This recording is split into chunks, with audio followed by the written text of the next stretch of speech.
So there's this marine animal called a salp. It's got no brains, no teeth, and it's shaped like a fleshlight. Yep, this is Mike.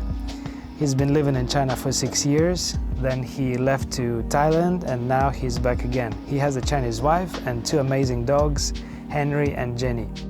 In this video, I would like to show you China through the eyes of an American citizen. We will talk about things he loves about China, things he struggles with, work, and his daily life. I really hope that you will enjoy. Let's begin. Mike, how do you find living here in China? It's all right. It comes with its challenges, to say the least. But this is this my 5th or 6th year altogether in China? I don't know. But I've been here a while, and once you get used to it, once you can pick up a bit of the language and kind of learn how things work, everything works in a lot of ways very differently from back home. So once you get used to that and kind of acclimate a little bit more, it's not so bad. There's definitely things about living in China that are a lot more convenient than back home, and then there are things that are endlessly infuriating. But at this point, I've lived here for a long time, and it's starting to feel like home, very somewhat comfortable. Have you ever thought about going back to the US? I have, yeah. It's something I've considered, especially as my family is getting older. Like I mentioned, I've been living abroad in some form or another since I was about 20, because I spent a few years in university abroad in Japan. So it's been a really long time, and there's definitely a lot of things that I miss about home, but at the moment I don't think it's in the near future. I plan, at least for the foreseeable future, to live abroad, whether that's in China or somewhere else. What is stopping you to go back? A big one is I don't want to be a teacher in the United States. If I went back, I would want to do something else, and I have no idea what that something else would be. Another one is the kind of political climate in the U.S. at the moment, with the Donald Trump and the Republicans, and this sort of very militant rightward shift of American culture is something I'm not really interested in being a part in, and don't see myself fitting in. Do you see yourself retiring here in China? No. Not really, no. Okay, why not? Life in China is comfortable enough while you're working, but it's not somewhere I think I would want to stay long term. It's not somewhere I really see myself retiring. I don't necessarily want to retire in the United States. I don't have a great answer as to where I would want to retire, or whether or not I will die in a nuclear war before retirement happens. But probably not China, probably not America. Maybe any other Asian country? Maybe, yeah. Thought about Southeast Asia. We have friends in Thailand where we used to live, which would be quite nice. So, I don't know, it's a long way away. Maybe it's too early for you to think about retirement. Yeah, probably. Many years and a lot of money in the future. Obviously, living abroad is not hard for you, right? Because you've been living abroad for many years. Yeah, I mean, it's challenging in a way, but yeah, like I'm used to it at this point. It's just kind of what I do. It's what I've been doing for, I think, I don't know how long, but a while now. But it is difficult. Like, it's difficult being away from friends and family. I've missed quite a lot, like weddings, big events. I have 3 younger siblings, and I'm almost 10 years older than my youngest brother. So I've missed quite a lot of him kind of growing up, and he's always so much older, so much different every time I see him. So that aspect of living abroad is very difficult. But in terms of day-to-day things, I don't find it so challenging. And the challenges that do come are part of the appeal of it, I think, for some people. it's exciting, and you get to see a part of the world and different people and different cultures that you'd never see back home. I think it's not for everyone, but for the people who are attracted to that kind of lifestyle, what might make living abroad continue, for a long stretch of time, very difficult for some people is part of what attracts others to doing so. If that makes sense. It does. You mentioned that you miss your family and friends, so the pressure is being built a little bit, right? How do you release it? Well, I still get home to see people. How often? Probably about once a year. During the summer holidays, I try to fly home, and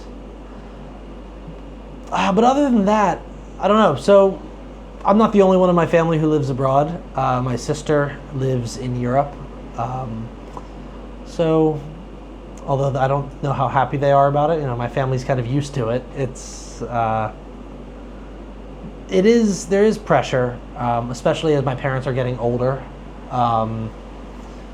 It's tough being so far away. I know they would like me to live, even if I'm going to continue to live abroad, they would like me to live, not on the literal other side of the world, maybe somewhere that's a 6-hour instead of a 20-hour flight home. But it's all right. It's not too bad. I know stuff. Read a lot. 3 things you love about China. Okay, about living in China. The food is probably the obvious answer. Of course. Yeah, you get from most international people living over here. What's your favorite? Northern, southern, spicy, not spicy, greasy, steamed? Easy question. My favorite is from like the Southwest. The what would it be in English? The grilled fish, like the spicy big grilled fish you get with all the vegetables and the peppers and shit, and it's like it's served in the simmering broth. That's hands down my favorite, 100%. That, and coming from the U.S., I'm always in awe and really love the the train network here. Makes getting around the country really, really easy. Traveling within China is, now that COVID's over, it's very simple and you can get anywhere very quickly, much more comfortably than flying. So that's really nice. Okay, number 3. I've got more than 2. Let me just think. Number 3, actually, I would say it's nice. This kind of comes back to an earlier question you had asked about perspective of living here from an American. It's always nice for me to be able to get through that sort of layer of bullshit you get from both the U.S. and from the Chinese side, of get past all the tension in the news, and just like make connections with people. And Chinese people are generally very welcoming and very friendly and very willing to talk and communicate, and they're very excited, I think, to meet someone who's trying to live in and engage with their culture. And that's something I really appreciate about living here. 3 things you 3 struggle things I with? struggle with. Okay. First one is probably an obvious one, the language barrier. China is, I think it's made huge strides in the past few years of trying to make itself more accessible for international travelers. But Chinese is a hard-ass language. I'm okay in it. I can communicate. I can get around and hold some conversations. But there's always this wall that I hit where, one, the characters are very difficult to learn, and 2 is, as you can learn how to speak Chinese. You can learn how to go into a restaurant, order flawlessly, have no problems with that. But in order to really have a full conversation and really communicate effectively, you need to have a knowledge of Chinese idioms, which are used constantly in day-to-day speech. And that requires you to sort of have this knowledge of the culture as well. So it's the language barrier is even if you can speak a bit of Chinese, it's still quite substantial, and it's difficult to overcome without really spending a lot of time studying and a lot of effort trying to deeply kind of learn the language. Another one would be probably the kind of bureaucracy that you have to deal with living here. It can be incredibly infuriating and obtuse, and it's almost tied in with the language barrier because oftentimes it's very inaccessible for foreigners. So when you run up against a problem, it's not always clear what the problem is or why it's happening or how to solve it. And a third one is, I think the work culture can be very difficult to acclimate to. Work culture in China is very hierarchical, and there is not always a lot of room for other opinions or new ways of doing things. When a decision has been made by someone in a position of power, it's expected that that decision will be followed, and you don't question it. You carry out orders. The work culture can be very intense, and you're expected to put in very long hours. And it can be decisions can be made very last minute. And when that happens, you have to go with it. You don't really get a say in the way things are rolled out in a professional environment a lot of times. And I've struggled with adapting and accepting that part of working here. Do you like what you do? Huge question. Yes, generally I do, in a lot of ways. I like teaching. I came to teaching kind of in a weird way. It was never what I thought I was going to end up doing. Not that I really thought about what I was going to end up doing, like while I was in school. It was just something Can I press pause? Yeah. And can we rewind to your graduation day from your university? Yeah, sure. What were your thoughts? What were your plans? Well, so by the time I graduated university, I had already lined up a job in China. Okay, let's rewind a little bit. Okay. Back, I don't know, a year before that? So my third year of university, I was in Tokyo. And I was over there studying East Asian politics. Was it an exchange program? Not quite. My university in the US operates a satellite campus in Tokyo. So it was the same school, wasn't really an exchange. I just transferred over to the Tokyo campus for a year. That's pretty cool. Yeah, it was a great experience. And while I was over there, I got an internship student teaching in a high school in Yokohama, where I was helping so this high school was kind of unique. It was a public school, but they had a sort of a new program from the Yokohama city government where the students would go through sort of intensive English classes, and then their third year of high school, they would all go abroad, in the students in this program. Then they would come back to finish their high school for that fourth year. So I was working with the teacher that worked with the students who were coming back from a year abroad in a kind of a very high-level English class, preparing them to take the TOEFL exams. So it was a lot of fun. We would do like literature, reading books. We'd hold debates, things like that. That was my first real experience working in a classroom. And then while I was over there, I also had a weekend job in a kindergarten where I would teach really young kids in an English language kindergarten.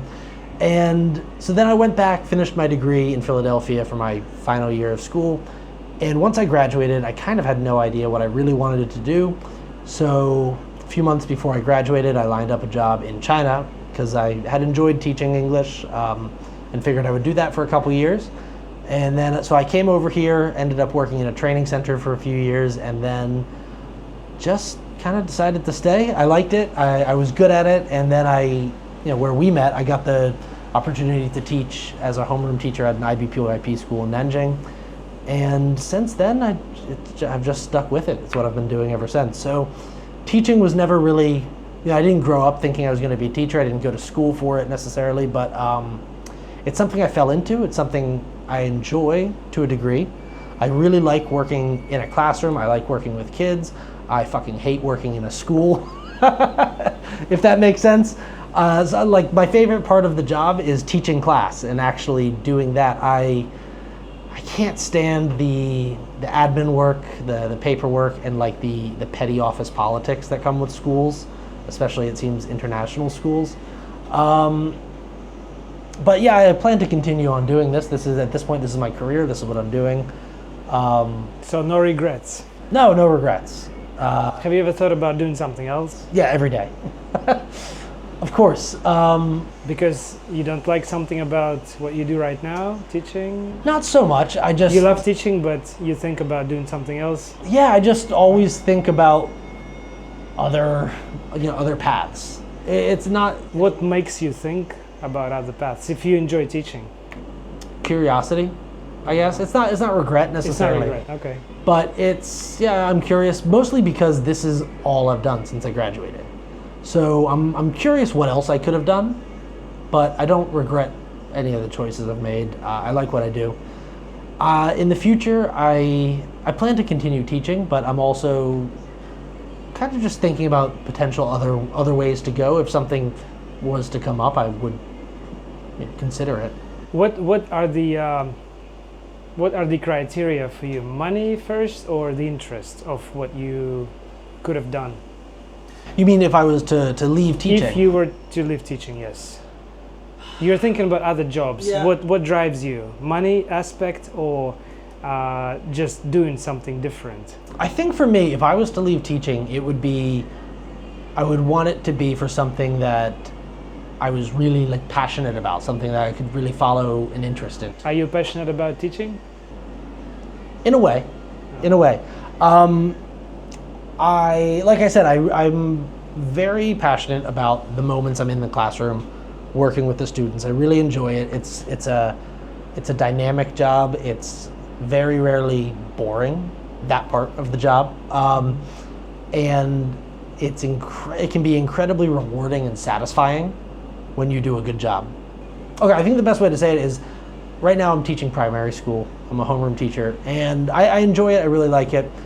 I would prefer to one day, maybe if I was going to continue with teaching, end up teaching an older level, teaching something and teaching a subject that I'm very interested in, like geography, history, politics, which is what my university degree was in. So that would be a path I would be very excited about following, or if I was to leave teaching, to do something along those lines outside.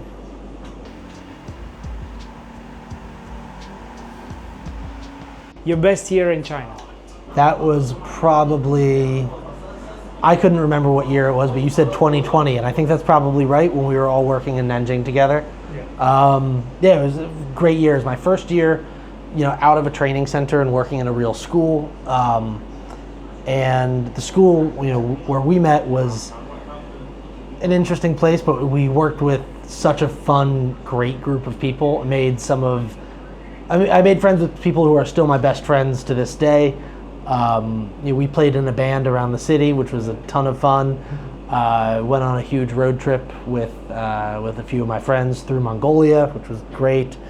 That was the same year my wife and I went to Guizhou on a big trip, which was stunning. It was just a really fun time. It was also, it was the height of COVID for the rest of the world, but that year in China, it was after the first lockdown had really kind of ended. So while we couldn't leave the country, things were actually opening up within China.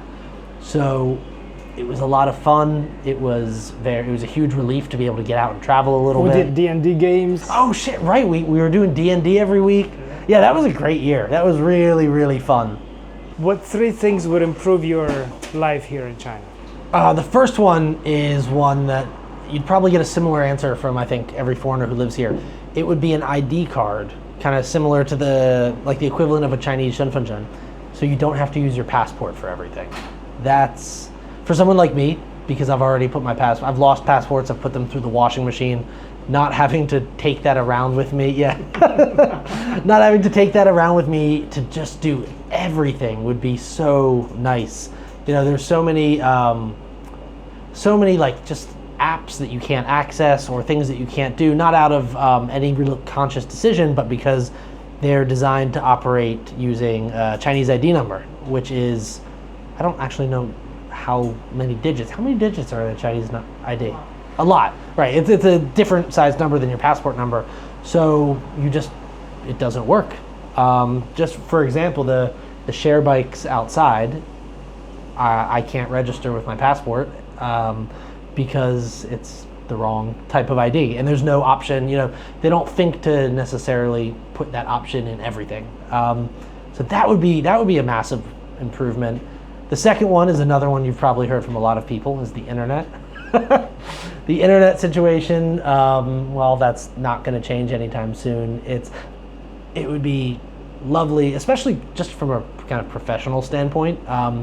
It's very difficult to find effective learning resources on the Chinese internet when you're teaching in English. Not just for teaching English, but in my school I'm teaching subjects in English, and it's very hard to find primary school level material that's topical and interesting and relevant for the students on the Chinese internet behind the firewall.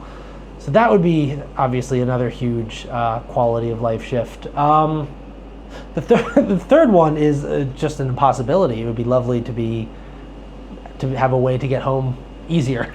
It would be a huge quality of life shift to be able to fly home and it not have it take 20 to 25 hours every time. Teleport?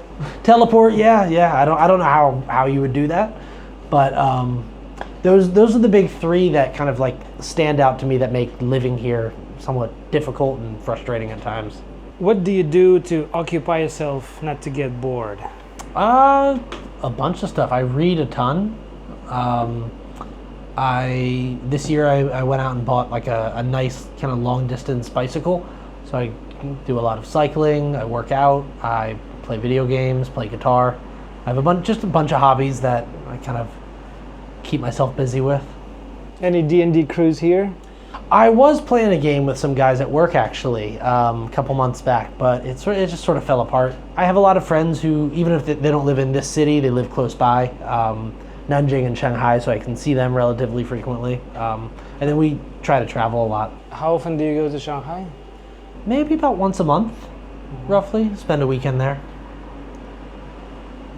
It's very close, yeah. It's like 40 minutes drive? Sorry, not drive. No, it's like a 3-hour drive, but like about an hour on the train. About an hour on the train. Yeah, so like depending on where in the city you're going, door to door, from my place it's like an hour and a half. You also go to Thailand quite often, right? Yeah.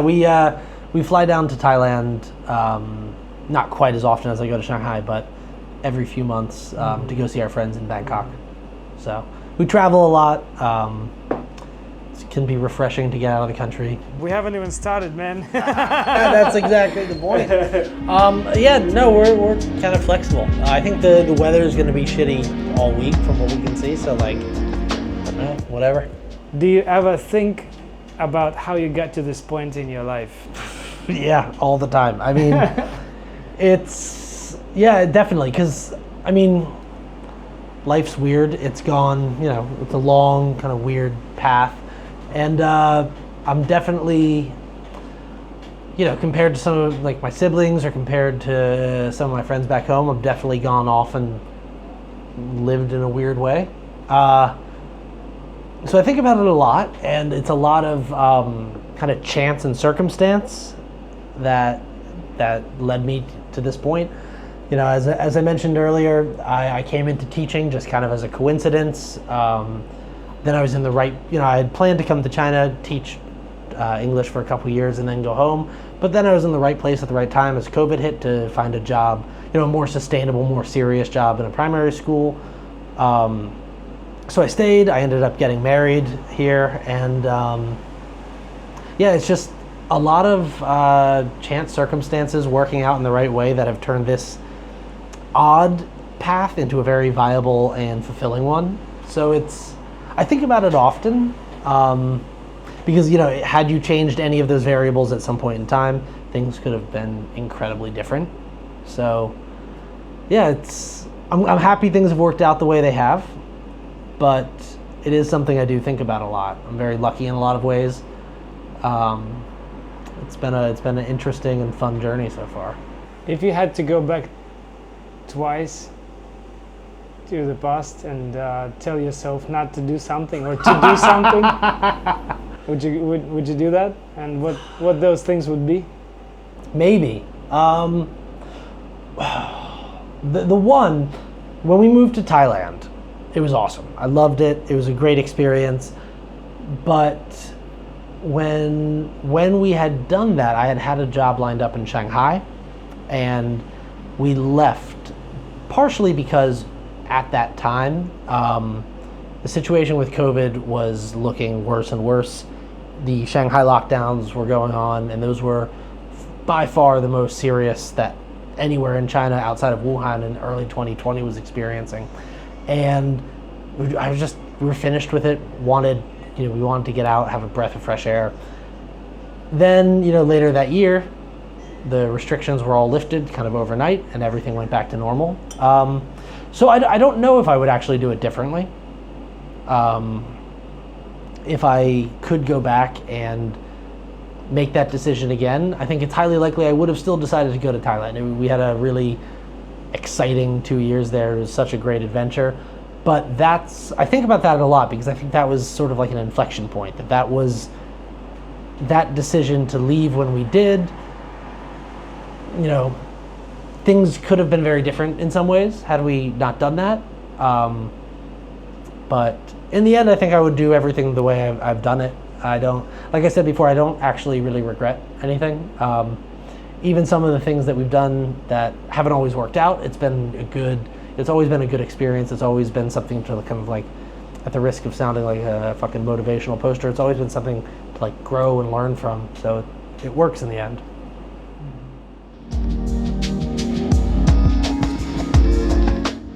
Thank you for watching, guys. I really hope that you enjoyed. If you did, please give me thumbs up and subscribe, of course. On this channel I talk about life in China, teaching, traveling, my hobbies like music, books, sailing, kiteboarding, etc, etc, etc. Lots of interesting things here. So please welcome if you're new, and I'll see you in the next one.